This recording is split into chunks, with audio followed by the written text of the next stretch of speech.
ndabye ku munywanyi wange mwami Gashumba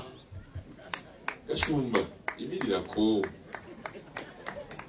jangu wano nze nange mu nsi muno nina abantu kwenywerera nze mu nsi nywerera ku Gashumba ono nitambala emirundi nange bebange bwentunule mabeganga gye bali ku nsonga sidda mabega so Gashumba abantu bali baagala okulabako bonjagala mbebaze banemwe bali kunsanyukira bino ebintu abantu balina ennugu ku bannaabwe naye nange etuusa wano ne ngayenzeze nnyini oba nedda etenti eyo njagala mbebaze ku lw'omulimu ogwo mwebali nnyo mwebalire ddala kale no Gashumba abo be bantu baffe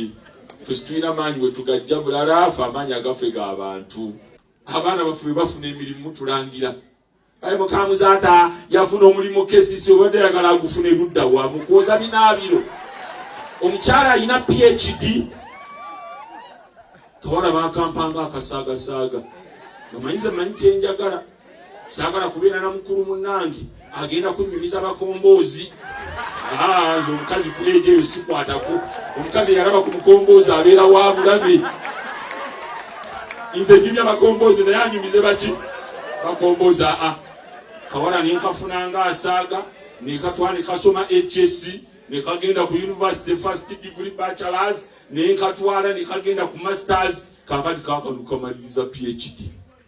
kati goyagala akolewa bwatakola mu kesisi yeye inakolwa mbaani omwana omuwala afumbirwa ng'ebbeere likyali mutima gwa nkoko naye n'ogenda okusalawo okufumbirwa nga ebbeere Mungu kyokola kye likola bw'oweta ensonda ne liweta n'otabula mu nva nalyo ne litabula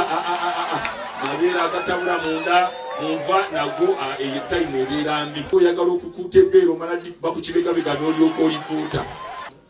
saagala kibeere mu bintu bisobola kukugoba mu bufumbo ng'omusajja akwanakwana nnyo abakazi oyagala akwana embuzi tobiddangamu ebyo mu nsonga z'otandeetera saagala ffe abasajja tuliko eddogo eyatuloga nabagamba situmulabanga ffe tugambako mugambi musajja ava n'agenda emanju ng'agenze okutereeza buzu n'asanga Hajjati n'amukuba n'amwani Hajjati mpaka alambako essimu n'omwani muzaata ku jjubbe yakalambo kaagazaaki awo be basajja mutuvuma Mungu n'ogaano mbeme munyiiga muyiwa ebigambo